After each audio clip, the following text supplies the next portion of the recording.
This is, oh my gosh, this is my design. Tonight, a Métis artist finding her beaded earring designs on an international commercial site. I'm primarily most excited about helping people that really need help, that avoid going to various places to get the help. A new mobile healthcare clinic hits the streets of Winnipeg to help the unhoused community. Running down the hallway saying, "I'm Princess Leia, I'm Princess Leia."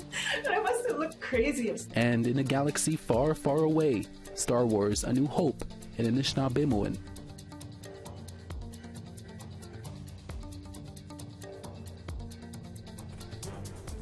Tansei, good evening. I'm Kristen Achkate. Welcome to APTN National News. Thank you for watching. A man from the Dakota Tipi First Nation in southern Manitoba has died after he was fatally stabbed. It happened in the early hours of Sunday morning in Winnipeg. Around 3:55 a.m., the Winnipeg Police Service responded to a serious assault in the northwest end of the city. 36-year-old Kennedy Elk was transported to hospital in critical condition after being stabbed and was later pronounced deceased. Officers arrested 34-year-old Ryan Métis, who is charged with second-degree murder. Elk was a member of the Dakota Tipi First Nation but was living in Winnipeg. Police are asking anyone with information on the incident to contact investigators at 204-986-6508 or send an anonymous tip to Crime Stoppers at 204-786-8477. After more than 4 weeks of searching Lake Winnipeg, the body of a third man was found this past weekend. On June 27th, 3 men from Mississippiwistic Cree Nation set out on the western shore of Lake Winnipeg by boat, heading to the north basin of the lake to hunt for moose. They never returned home, and a search began the next day to look for them with the help of the RCMP and the community. It is believed stormy weather may have capsized the men's boat after pieces of their boat were found in the lake. Thanks to the Huron Emergency Aquatic Response Team, or HART, the third man was found on Sunday. The Assembly of Manitoba Chiefs have identified the men. They are 31-year-old Tyler Ballantyne, 28-year-old Raiden Dick, and 29-year-old Delaney McGilvery. Delaney was the last person found this past weekend. Our sincerest condolences to all of the families. There are no longer any fires burning in the town of Jasper, but blazes continue to burn in the nearby national park. Sadly, more than 300 buildings in Jasper burned down last week. Now, in the wake of the destruction, some are calling for a national wildfire program. Get at this fast enough at this point. It's as simple as that. And I don't think, to give them their due, they're heroes, that the people who fought this fire and are fighting it still, and if you doubled or tripled their numbers, it still would not have been enough given a really hot summer, which is now typical. We have hot summers, we have hot forests, if you can get your mind around that image. And they're here to stay. This week, crews are working on getting the power back on in Jasper and planning for a staged re-entry. However, as of right now, there is no timeline for that just yet. The Ontario Federation of Indigenous Friendship Centres recently wrapped up its 55th annual general meeting in Sault Ste. Marie. It was at the meeting that the issue of underfunding was discussed, along with the current role of friendship centres and how they serve communities across the country. Our new APTN reporter, Mike McDonald, has the story. The Indigenous Friendship Centre in Sault Ste. Marie has been around since 1972. Its current executive director, Kathy Surrett, has been working at the centre for 39 years. In that time, she's seen big changes to the programming that is offered. She says the current challenges experienced at the local level are happening at friendship centres across Canada. Friendship centers do have their work cut out for them. I've been the executive director here since 2010, and again, the mental health and the addictions are taking over in our communities. In addition to offering legal services, family and elder support, and various cultural programs, Surrett says the issue of food insecurity and homelessness comes up frequently. 125 lunches twice a week, and they disappear. you know, and so that food insecurity in our community is high. Serving the lunch every Tuesday and Thursday. I also assist the community with things like hygiene kits, protein packs, deli kits. We'll also do things like we'll help with first and last month's rent, anything we can do to prevent homelessness. Surratt says the issue of underfunding of friendship centres has been taken up with senior levels of government. She adds friendship centres are critical lifelines to Indigenous people and that a predictable funding source is essential. Mike McDonald, APTN National News, Sault Ste. Marie. Thank you, Mike. A new mobile health care clinic led by the Aboriginal Health and Wellness Centre in Winnipeg is hoping to close the gaps in accessing health services for the unhoused community. Sav Jones was there for its debut and brings us this report. What was once an ambulance for saving lives is now a mobile clinic for improving them. And it's hitting the streets of downtown Winnipeg to bring healthcare services to those who might not have access otherwise. There is an undeniable gap in healthcare services that has been plaguing our community for many years. And we at the Indigenous-led Aboriginal Health and Wellness Centre of Winnipeg are honored and proud beyond words to deliver the city's first ever mobile healthcare and wellness clinic. Liza Pacheco is the director of the Mobile Healthcare and Wellness Clinic, which will provide primary care and addiction services. She says systemic barriers like discrimination prevent many people experiencing homelessness from feeling safe to go to regular hospitals or clinics for treatment. So then they will sacrifice their own health and sort of stay away and suffer on their own. The mobile clinic will travel to identified hotspots like encampments and shelters throughout downtown, bringing with them a customized, informed service with hopes of reaching as many people as they can. Aboriginal Health and Wellness Centre is steadfast in our belief that individuals have the most important say in their own health care.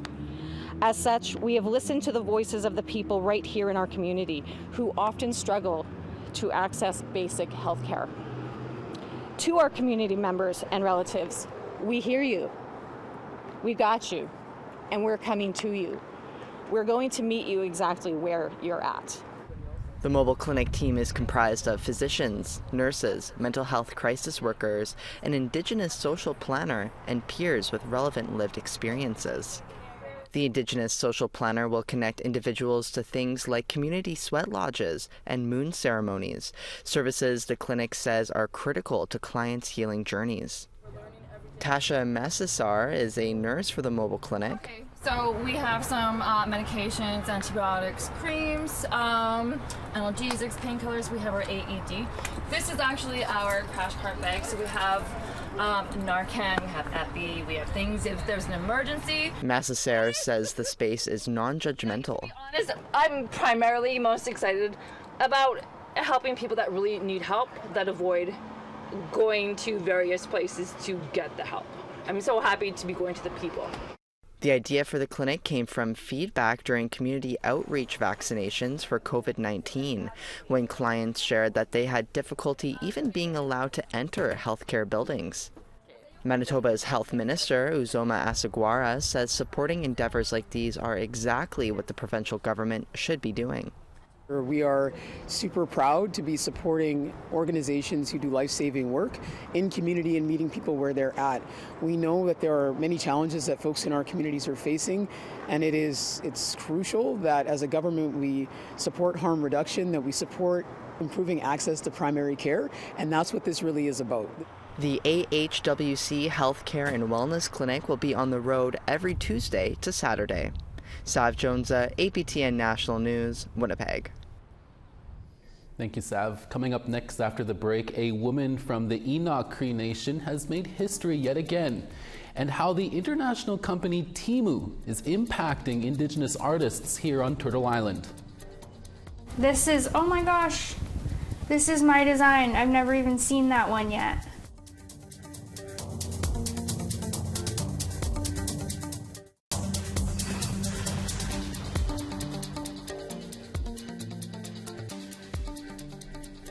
Welcome back. A woman from the Enoch Cree Nation in Alberta has once again made history. And congratulations to our first Model, actor, sports host, and activist Ashley Collingbull was crowned Miss Universe Canada on Sunday at the Capitol Theatre in Windsor, Ontario, the first Indigenous person to win the crown. During the pageant, she put a spotlight on missing and murdered Indigenous women and girls in Canada and how they are 6 times more likely to be impacted by violence or go missing. Collingbull says she will continue to use this platform to shed more light on MMIWG. The 34-year-old was also the first Indigenous person to be crowned Mrs. Universe in 2015 and to model in Sports Illustrated. We will have Ashley Collingbull on our midday newscast later this week. Stay tuned for that. A woman from northern Manitoba has also been crowned Miss Indigenous Canada. Jessica McKenzie from Opaskwayak Cree Nation and the Paw is this year's Miss Indigenous Canada. The pageant was held in 6 nations in Ontario, where a total of 26 Indigenous women competed for the crown. The 30-year-old, who also lives in Toronto, says she wants to use her platform to mentor Indigenous youth to strengthen community ties. In a statement, Opaskwayak Cree Nation said, "Thank you, Jessica, for representing our nation with pride, honor, and respect. You are a shining beacon to many Indigenous youths. Your resilience and compassion for others is remarkable." The Assembly of Manitoba Chiefs also said, "Jessica has made us all incredibly proud by representing her nation with grace and distinction, an empowering and inspiring role model now living in Toronto." We'll talk to Jessica McKenzie about her big win for Tuesday's midday newscast. Make sure to join us then.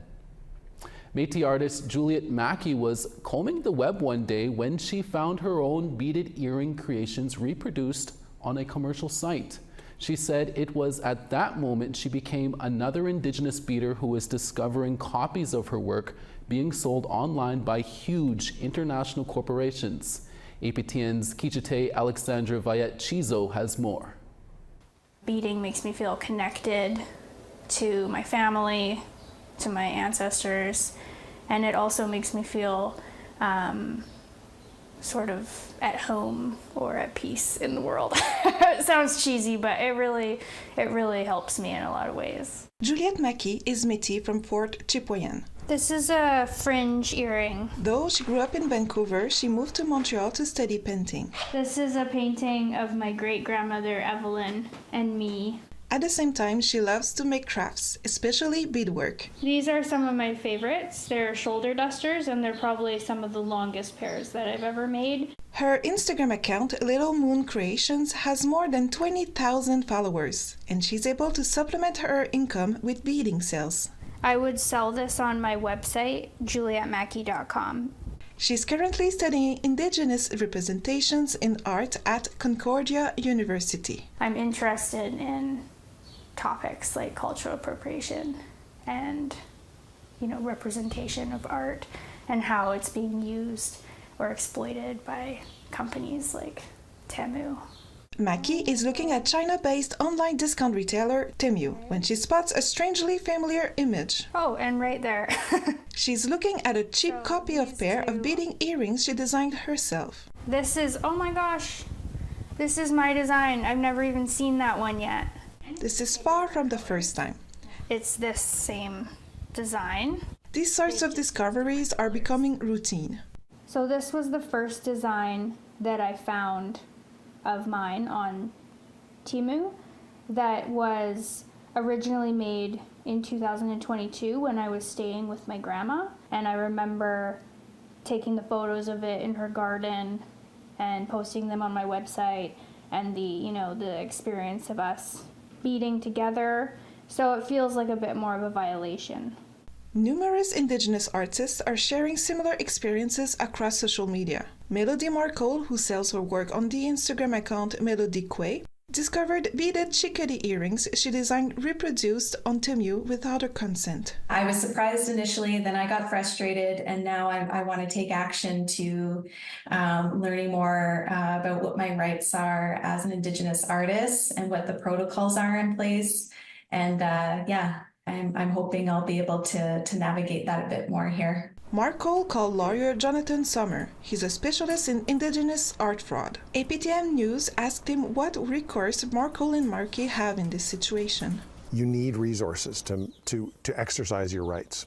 if you want to protect yourself, you either have to convince the government officials that administer those laws to help you, but unless the powers that be are willing to do something, we're in a bit of a tough situation right now. Melody Markle says she's ready to raise her voice about the issue of Indigenous craft fraud. We need to start educating these big corporations that are taking away our pieces of our identity and owning them as their own and making profit off of it that's well below what we're asking. Temio responded by email to questions from APTN News. We require sellers to submit documentation and sign an agreement to ensure they comply with legal standards and respect intellectual property rights in their targeted markets. The company says whenever they receive takedown requests from copyright holders, they act fast to investigate and pull fraudulent products. I doubt it's really done because anyone could copy it and repost it, and it's not really fair for the artist who, you know, you can see how many sales of the replica earring there's been on the website. However, several hundred beaded earrings copying Juliette Mackey's original designs are still up for sale on Temu. In some cases, should the artist be compensated for those designs that were sold if the company profited off of it? Kijate Alexandra Vellachizo, APTN National News, Montreal. Thank you, Kijate. We have to take a quick break, but when we return, how the Anishinaabemowin language is being infused with a Star Wars classic. Details after the break.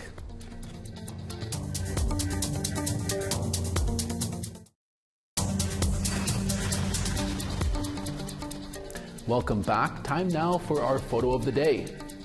Frank shared this photo of the sun shining through the clouds over Kanaskas country west of Parkland, Alberta. Thank you, Frank, for sending that photo in. We want to see your summer photos at the beach or at the powwow. Whether you're a regular contributor or you haven't shared a photo before, just email it to us at share@aptn.ca and you could be our next photo of the day. Now let's take a look at tomorrow's weather forecast. Over on the East Coast, St. John's 28, Charlottetown 26. Anujiwak 15, the Grand River 21. Seguin 27, Val-d'Or 28. Toronto 28 as well, Sault Ste. Marie 25. Sioux Lookout 28, Timmins 26. Puckatawagan 23, God's Lake 28. Brandon 32, Barons River 31.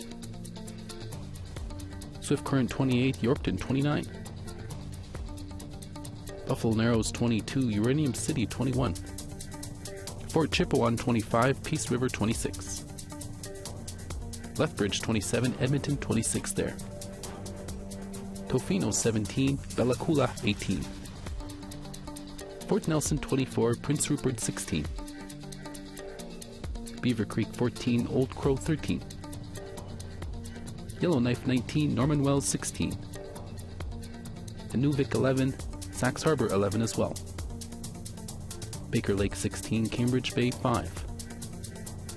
And Arctic Bay 7, Agluluk 7 as well.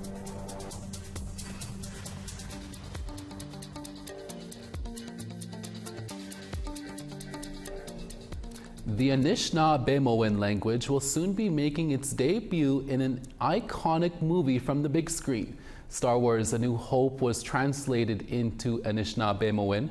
What was that like for some of the team behind the project? T.R. Wheatley spoke with some and brings us the story.